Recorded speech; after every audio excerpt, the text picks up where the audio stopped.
कहानी की शुरुआत होती है जापान से, जहां पर कि शिप के द्वारा कुछ अनजान कंटेनर जो है वो जापान आ जाते हैं और उन कंटेनर में लाल चंदन की लकड़ियां भरी हुई थीं और साथ ही पुष्पा भाव भी इन्हीं लाल चंदन की लकड़ियों के साथ मौजूद थे। जब जापानियों ने इन्हें देखा तो उन्होंने पुष्पा भाव को उल्टा टांग दिया था, लेकिन जैसे तैसे पुष्पा भाव ने अपने हाथ छुड़ाए और इन जापानियों से फाइट करने लगे। मालूम चलता है कि दरअसल में इन लोगों ने लाल चंदन की लकड़ियां तो अपने पास रखी, लेकिन कई दिनों से पेमेंट नहीं कर रहे थे, जिस वजह से पुष्पा भाव को ही यहां पर आना पड़ा। तो यहां पर पुष्पा भाव इन लोगों से एक बहुत ही तगड़ी फाइट करता है, लेकिन आखिर में पुष्प भाव को गोली लग जाती है और वह समुद्र में गिर जाता है। लेकिन तभी मालूम चलता है कि यह महज एक सपना था। तो अब मालूम चलता है कि पुष्पा भाव सिंडिकेट का लीडर बन चुका है और लाल चंदन की लकड़ियों को कहां पर भेजा जाना चाहिए, यह सब कुछ पुष्पा डिसाइड करता है। पुष्पा तो पूरी तरह से राज ही कर रहा था, लेकिन उसके बहुत सारे दुश्मन भी हैं। उनमें से पहले नंबर का दुश्मन है भंवर सिंह शेखावत, जो कि आईपीएस है। फिल्म के पहले भाग में पुष्पा ने शेखावत को नंगा दौड़ाया था, तो अपनी बेइज्जती का बदला लेने के लिए शेखावत कुछ भी कर सकता है, इसलिए वो एक प्लान बनाता है। जब पुष्पा के लड़के जंगल में जाकर लाल चंदन की लकड़ियों को काटने जाते हैं तो यहां पर भंवर सिंह शेखावत भी वहां पहुंचता और इन सभी को प्लान बनाकर अरेस्ट कर लेता है, क्योंकि लाल चंदन की तस्करी में हमेशा पुष्पा बच जाया करता था, क्योंकि उनके पास कोई भी सबूत नहीं थे।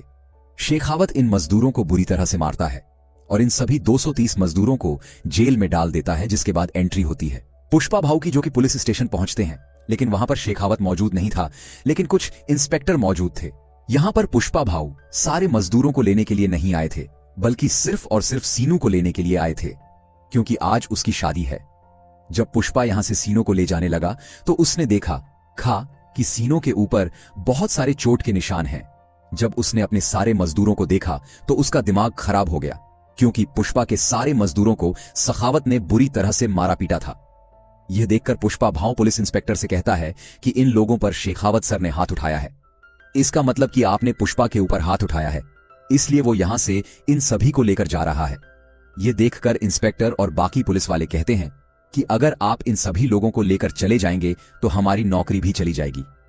यह सुनकर पुष्पा भाव इनसे कहता है कि आज से तुम्हारे रिटायरमेंट तक जितना भी पैसा तुम जोड़ने वाले हो, उन सारे पैसों को पुष्पा देगा।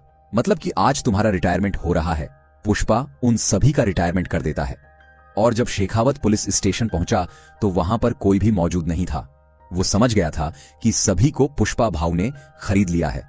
तो इस तरह से पुष्पा भाव इलीगल काम तो करता है, लेकिन वह अपने मजदूरों का बहुत ज्यादा ख्याल रखता है और साथ ही वह अपनी बीवी श्रीवल्ली से भी बहुत ज्यादा प्यार करता है। अब अगले दिन हम देखते हैं कि श्रीवल्ली जब मंदिर में पूजा करने के लिए जाती है, उसी मंदिर में पुष्पा का सौतेला भाई मुरली भी मौजूद था और वो यहां श्रीवल्ली से कह रहा था कि आप पूजा तो करवा लोगे, लेकिन क्या तुम्हारे पास खुद का गोत्र है, खुद का सरनेम है? मुरली उन्हें हमेशा नीचा दिखाता है, लेकिन मुरली की बेटी कावेरी उन्हें पसंद करती है। वो उनके साथ रिश्ता निभाना चाहती है और कावेरी श्रीवल्ली को चाची बुलाती है, लेकिन मुरली कावेरी को मना करता है कि वो उनसे बात ना करें। तो पुष्पा श्रीवल्ली की सारी बात मानता है और आज पुष्पा सिद्धप्पा के साथ मिलकर सीएम से मिलने वाला था। इसलिए श्रीवल्ली यहां पर पुष्पा से कहती है कि अगर तुम जा ही रहे हो तो सीएम के साथ फोटो खिंचाकर लाना, ताकि हम उसे फ्रेम कराकर हॉल में लगाएंगे। पुष्पा ने अपनी पत्नी से वादा कर लिया था, लेकिन जब वो वहां पहुंचा तो वहां कुछ और ही हो गया। पुष्पा भले ही सिंडिकेट की ओर से सीएम को फंडिंग देता है, लेकिन सीएम यहां पर पुष्पा के साथ फोटो क्लिक नहीं करवाता है। उनका मानना यह है कि झूठी जो है वो पैर में ही रहना चाहिए, उन्हें हाथ में नहीं पहना करते। साथ ही उन्होंने श्रीवल्ली के बारे में भी एक दो बातें बोल दी थी। यह देखकर यहां पर पुष्पा को बिल्कुल भी अच्छा नहीं लगा था। बाहर आने पर पुष्पा ने सिद्धप्पा से कहा कि अगर आप सीएम होते तो क्या आप भी मेरे साथ फोटो नहीं क्लिक करवाते? जिस पर कि सिद्धप्पा कहता है कि मैं चाहे कुछ भी बन जाऊं, मैं तेरे साथ फोटो जरूर क्लिक करवाऊंगी, क्योंकि तू मेरा भाई है। तब यहां पर पुष्पा ने उनसे कहा, तो फिर सीएम बनने की तैयारी कर लो। पुष्पा सिद्धप्पा से एकदम सीधा सवाल पूछता है कि सीएम बनने के लिए लगभग कितने रुपए की जरूरत पड़ेगी? सिद्धप्पा यहां पर कहता है कि लगभग 100 करोड़ की जरूरत पड़ेगी। पुष्पा यहां पर उससे कहता है कि मैं तुम्हें 500 करोड़ दूंगा, लेकिन सीएम तुम्हें ही बनना होगा। जिसके बाद सिद्धप्पा सेंट्रल मिनिस्टर से मिलने के लिए जाता है। सेंट्रल मिनिस्टर का एक भाई भी है और सिद्धप्पा पुष्पा के कहने पर ही सीएम की बात करने के लिए सेंट्रल मिनिस्टर के पास गया था। साथ ही पुष्पा ने उनके पास एक सोफा भिजवाया था जिसके अंदर 25 करोड़ थे। सिद्धप्पा ने जब ये सारी चीजें देखी तो उन्होंने पुष्पा से कहा कि ये सब कुछ ठीक नहीं है, इस तरह से पैसा बहाना ठीक नहीं है। क्योंकि लेकिन पुष्पा के पास कुछ प्लान थे जो कि वो सिद्धप्पा को बताता है। वो कहता है कि अब पुष्पा नेशनल नहीं रहा बल्कि इंटरनेशनल हो गया है। लाल चंदन की लकड़ियों की डील वो सिर्फ मुर्गन से किया करता था, जिसके बदले में उसे 1 टन पर सिर्फ 1.5 करोड़ मिला करते थे। लेकिन अगर वह इस डील को विदेश में लेकर जाए तो उसे 2 से 2.5 करोड़ रुपए मिल सकता है प्रत्येक टन पर। तो ज्यादा देर न करते हुए पुष्पा जो है वह तुरंत ही विदेश पहुंचता है, जहां पर कि उसकी मुलाकात होती है एक बहुत बड़े बिजनेसमैन से। वहां वो इन लाल चंदन की लकड़ियों की डील करता है और उसे 2000 क्विंटल लकड़ियों को उन्हें देना था। बदले में पुष्पा को 5000 करोड़ रुपए मिलने वाले थे। तो पुष्पा अपने सिंडिकेट के सारे मेंबर को एक्टिव कर देता है और उनसे कह देता है कि सारे जगह से मुझे लाल चंदन की लकड़ियां चाहिए हैं। तो सिंडिकेट के सारे मेंबर जो हैं वो लाल चंदन की लकड़ियों की जुगाड़ करने लगते हैं और वो लाकर वो पुष्पा को देने वाले थे।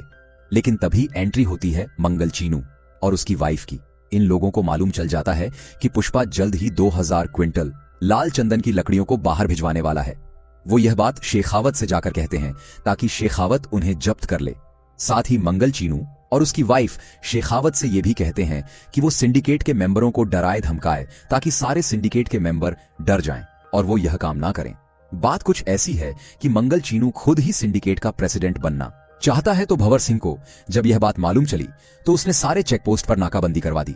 तभी चेकपोस्ट पर एक लाल चंदन से भरा ट्रक पहुंचा।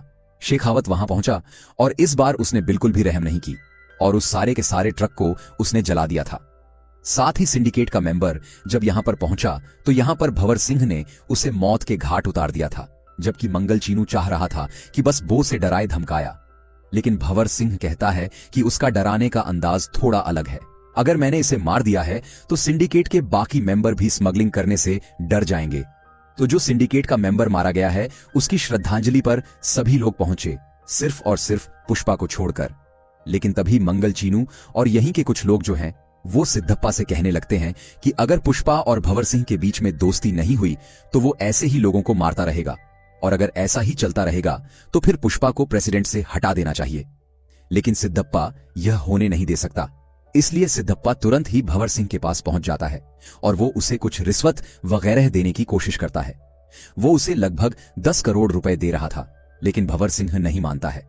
वो कहता है कि उस रात उसने मुझे नंगा दौड़ाया था, मैं उसे किसी भी हालत में उसे नहीं छोड़ने वाला। तभी यहां पर सिद्धप्पा कहता है कि अगर वह तुमसे माफी मांग ले और सभी के सामने सॉरी कह दे तो क्या तुम तब उसे माफ कर पाओगे। ये सुनने के बाद भंवर सिंह तुरंत ही हां कह देता है और कहता है कि पार्टी का इंतजाम करो ताकि सभी के सामने पुष्पा उससे माफी मांग सके। तो पार्टी के दिन सभी लोग यहां पर पहुंच जाते हैं। सभी लोगों को यह देखना था कि आखिर पुष्पा भंवर सिंह से माफी मांगता है या फिर नहीं, क्योंकि पुष्पा आज तक नहीं झुका है। क्या वो आज झुकने वाला था? तो पुष्पा सिद्धप्पा, श्रीवल्ली और कटलेट के कहने पर और सिंडिकेट की भलाई के लिए यहां पर उससे माफी मांगने के लिए कह देते हैं। पुष्पा भी बहुत ज्यादा शराब के नशे में था, इसलिए वो सभी के सामने भंवर सिंह से माफी मांग लेता है। यह सुनकर भंवर सिंह बहुत ज्यादा खुश हो जाता है, यहां तक कि उसने तो पुष्पा की आवाज रिकॉर्डिंग तक कर ली थी और यही बार बार सुन रहा था।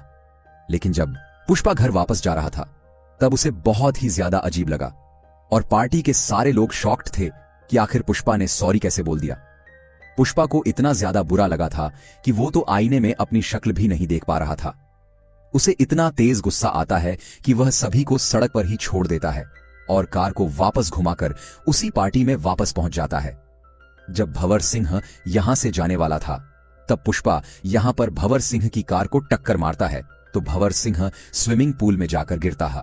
पुष्पा उसी स्विमिंग पूल में पेशाब भी करता है। भंवर सिंह को कुछ समझ नहीं आ रहा था कि आखिर यह सब कुछ हो क्या रहा है। पुष्पा यहां पर भंवर सिंह से कहता है कि पुष्पा एक ब्रांड है और वो किसी के सामने भी नहीं झुकता है। वो उससे कहता है कि मैं तुझे चैलेंज करता हूं, 2000 क्विंटल लाल चंदन की लकड़ियों को वो देश से बाहर भेज कर रहेगा। अगर वो यह नहीं कर पाया और अगर तेरे हाथ एक लकड़ी भी हाथ लग गई तो मैं जिंदगी भर तेरी मजदूरी करूंगा। यह सुनने के बाद भंवर सिंह को भी गुस्सा आ जाता है। वो उसके चैलेंज को एक्सेप्ट करता है और सारे के सारे चेक पोस्ट पर जहां से भी गाड़ियां गुजरती है उन सारे चेक पोस्ट को भंवर सिंह पूरी तरह से बंद कर देता है। लेकिन तभी भंवर सिंह ने देखा कि जो ब्रिज है उसके नीचे जो नदी है वो पूरी तरह से सूखी है, क्योंकि गर्मियों का दिन था। वो समझ गया था कि पुष्पा जरूर इन्हीं नदियों के द्वारा अपने ट्रक को निकालने वाला था। उसका शक एकदम सही निकला था, क्योंकि पुष्पा के सारे लाल चंदन की ट्रक जो है वो नदियों के द्वारा ही बाहर जा रहे थे। तो पुलिस की जीप इन्हें कई बार पकड़ने की कोशिश करती है, लेकिन वो नहीं पकड़ पाते हैं। लेकिन आखिर में भंवर सिंह जो है वो इनके ट्रक के सामने आ जाता है और एक बड़ी सी शॉटगन लेकर इनके ऊपर फायरिंग करता है। तभी कटलेट जो है वो पुष्पा के पास कॉल करके सारी जानकारियां बताता है। पुष्पा कहता है कि तुम वहां से कूद जाओ, जितने भी ट्रक है सारे ड्राइवर को वहां से बाहर निकालो, मुझे किसी भी इंसान की जान को खतरे में नहीं डालना है। यहां पर कटलेट जब उसकी बात सुनता है तो सारे ड्राइवर को लेकर यहां से चला जाता है और भंवर सिंह इनके ऊपर फायरिंग कर रहा था और ट्रक में जितनी भी लाल चंदन की लकड़ियां थी वो उन्हें भी जब्त कर लेता है। यह देखकर मंगल चीनू और उसकी वाइफ को बहुत ही ज्यादा अच्छा लगा था। वो तो एंजॉय कर रहे थे मीडिया के सामने। उन्होंने सारी बात कह भी दी थी कि यह सारी लाल चंदन की लकड़ियां पुष्पा की है। लेकिन थोड़ी देर के बाद मालूम चला कि वो सारी लाल चंदन की लकड़ियां नहीं, नॉर्मल लकड़ियां हैं। मतलब कि यहां पर भंवर सिंह फूल बन गया था पुष्पा।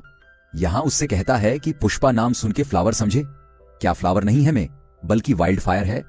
साथ ही इशारे में उसने यह भी कह दिया था कि जल्द ही वो इस सारी लाल चंदन की लकड़ियों को बॉर्डर क्रॉस करवाने वाला है। अगर तुम इन्हें रोक सकते हो तो रोक लो। तभी पुष्पा, श्रीवल्ली और पूरी फैमिली जो है वो माता काली के फेस्टिवल में पहुंचते हैं। वहां पर श्रीवल्ली को अचानक से चक्कर आने लगते हैं और मालूम चलता है कि श्रीवल्ली प्रेग्नेंट है। यह देखकर पुष्पा जो है वो काली माता का गेटअप धारण कर लेता है और फिर काली माता का एक तांडव करता है। श्रीवल्ली यहां पर पुष्पा से कहती है कि आखिर ये तुम क्या कर रहे हो, जिस पर कि पुष्पा कहता है कि मेरी एक इच्छा है, मैं काली माता से लड़की चाहता हूं, क्योंकि अगर लड़का हुआ तो उसे भी सरनेम देना पड़ेगा, लड़की हुई तो वो किसी दूसरे घर जाकर उसे कोई दूसरा सरनेम मिल जाएगा। तभी इसी जगह पर हम देखते हैं कि कुछ लोग जो हैं वो पुष्पा की भतीजी के साथ मिसबिहेव कर रहे थे, वो उसके साथ बदतमीजी कर रहे थे। ये देखकर पुष्पा को बहुत तेज गुस्सा आ जाता है और फिर लोगों से फाइट करना स्टार्ट कर देता है। लेकिन तभी यहां पर मुरली आ जाता है और वो पुष्पा से कहता है कि अगर तुम ये सब कुछ कर दोगे तब भी तुम्हें तुम्हारे बाप का नाम नहीं मिलेगा। तुम्हें ऐसा लग रहा है कि तुम हमारे साथ हो जाओगे, ऐसा कुछ भी नहीं हो सकता। तुम हमेशा अनाथ थे और हमेशा रहोगे, तुम्हारा कोई भी नहीं हो सकता। श्रीवल्ली को जब ये सारी बातें सुनाई दी तो उसने यहां पर मुरली को बहुत ही ज्यादा चिल्लाया। बाद में कावेरी के साथ जिन लोगों ने बदतमीजी की थी उन लोगों को मुरली ने आधा गंजा करवा दिया था। अब आगे हम देखते हैं कि मंगल चीनू और उसकी बीवी और भंवर सिंह शेखावत सीएम के पास पहुंचे। उन्होंने उन्हें बताया कि अगर यह लाल चंदन की लकड़ियां बॉर्डर क्रॉस कर जाती है तो तुम्हारी सीएम की गद्दी भी खतरे में है, क्योंकि उससे 2000 से 5 करोड़ की फंडिंग आने वाली है और यह सारी फंडिंग के द्वारा आप सीएम से हट सकते हैं। तब सीएम उन्हें तुरंत ही आदेश दे देता है कि वो इन लाल चंदन की लकड़ियों को बॉर्डर क्रॉस कर जाने से रोके। तो यह सारी लाल चंदन की लकड़ियां रामस्वाराम से होते हुए श्रीलंका जाने वाली थी, क्योंकि रामस्वाराम से श्रीलंका सिर्फ और सिर्फ 18 किलोमीटर की दूरी पर है। तब भंवर सिंह शेखावत यहां पर पहुंच तो जाता है, लेकिन लाल चंदन की लकड़ियों को पकड़ नहीं पाता है, क्योंकि ये सारी शिप के नीचे मौजूद थी, जिस वजह से भंवर सिंह इनका पीछा भी करता है, लेकिन वो उन्हें नहीं पकड़ पाता है। तो माल डिलीवर हो जाने के बाद बहुत सारा पैसा आता है। इन सारे पैसों को देखकर पुष्पा खुश हो जाता है। इन सभी पैसों को एमएलए के लिए सारे सोफे के अंदर भरा जाता है और सारे सोफों को एमएलए के पास भेज दिया जाता है। मतलब कि सारे के सारे एमएलए अब पुष्पा ने खरीद लिए थे। तो भंवर सिंह शेखावत का अब बहुत ही ज्यादा बुरा हाल था, क्योंकि अब उसके हाथ में कुछ भी नहीं था। अब तो उसका ट्रांसफर होना भी एकदम तय है, क्योंकि अब उनके पास सरकार भी नहीं रहेगी, सरकार भी पुष्पा की हो जाएगी। तो भंवर सिंह के पास जो नकली लाल चंदन की लकड़ियां हैं वो उनमें आग लगा देता है और उसने काफी शराब पी हुई थी, तो वो वहीं पर रुक जाता है, जिससे कि ब्लास्ट हो जाता है और भंवर सिंह शेखावत मारा जाता है। हालांकि उसकी डेड बॉडी को बताया नहीं गया और ना ही यह बताया गया कि वो मारा गया है। और फिर कुछ दिनों के बाद हम देखते हैं कि सीएम अब बदले जा चुके हैं। अब सीएम सिद्धप्पा बन चुका था। सिद्धप्पा श्रीवल्ली से कहता है कि तुम्हारी फोटो की वजह से मैं सीएम बना हूं, और पुष्पा ने आज का दिन इसलिए सिलेक्ट किया क्योंकि आज श्रीवल्ली का जन्मदिन था, इसलिए यहां पर एक छोटा सा सेलिब्रेशन होता है, सभी लोग इसे सेलिब्रेट करते हैं। तो भले ही सिद्धप्पा सीएम जरूर बन चुका था, लेकिन पूरे राज्य पर पुष्पा राज कर रहा था। सभी लोग उसे बहुत ज्यादा मानने पूजने लगे थे। और फिर एक दिन पुष्पा की भाभी मतलब कि मुरली की पत्नी जो है वो पुष्पा के घर आती है। वो उन्हें बताती है कि कावेरी को कुछ लोगों ने किडनैप कर लिया है और वो बदले में 2 करोड़ मांग रहे हैं और अगर उन्हें नहीं दिए तो वो कावेरी को मार डालेंगे। यह बात जब पुष्पा को मालूम चली तो वो पहले तो न्यूज चैनल वालों के पास गया। वहां लाइव आकर उसने उन लोगों से कहा कि अगर मेरी भतीजी कावेरी को कुछ भी हुआ तो वो उन्हें मार डालेगा। उनके पास सिर्फ और सिर्फ 1 घंटा है। 1 घंटे के अंदर अगर वो उसे सौंप देते हैं तो वो उन्हें रहम की भीख दे देगा। यह बातें सिडापा और सेंट्रल मिनिस्टर को भी मालूम थी।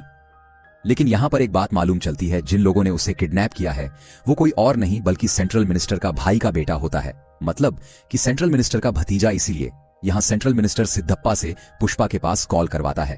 वो लोग पुष्पा से कहते हैं कि वह सेंट्रल मिनिस्टर का भतीजा है, इसलिए वो उसके साथ कुछ भी ना करें। हम उससे जल्द से जल्द कांटेक्ट कर लेंगे और वो कावेरी को छोड़ देगा। अगर वो उसके साथ कुछ कर भी दे तब भी तुम्हें कुछ नहीं ही करना है। लेकिन पुष्पा कहता है कि मुझे कोई भी फर्क नहीं पड़ता है। सेंट्रल मिनिस्टर भाड़ में जाए और सिद्धप्पा सीएम भी भाड़ में जाए, मुझे किसी से भी कोई भी लेना देना नहीं है। तो सेंट्रल मिनिस्टर का भतीजा 10 करोड़ रुपए पुष्पा से मांग रहा था और अकेले ही पुष्पा को उसके अड्डे पर बुला रहा था।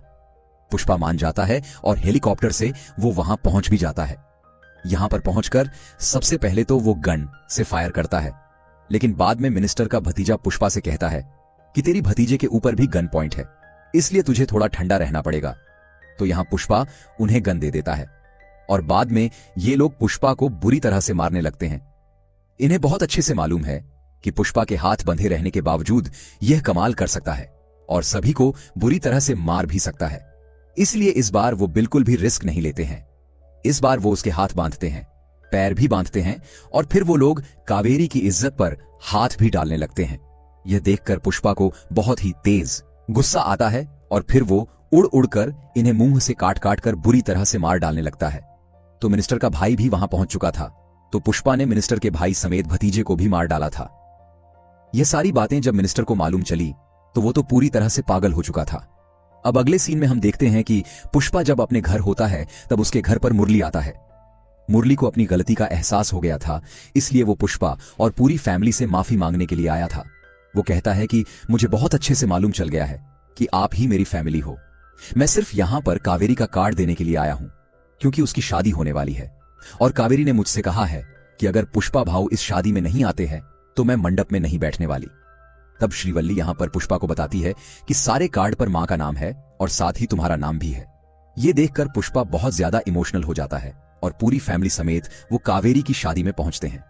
सभी लोगों ने एक दूसरे को माफ कर दिया था और अब आगे बढ़ चुके थे और यहां मिनिस्टर के घर पर मातम छाया हुआ था क्योंकि मिनिस्टर का भाई और मिनिस्टर का भाई का बेटा जो है वह मारे गए थे।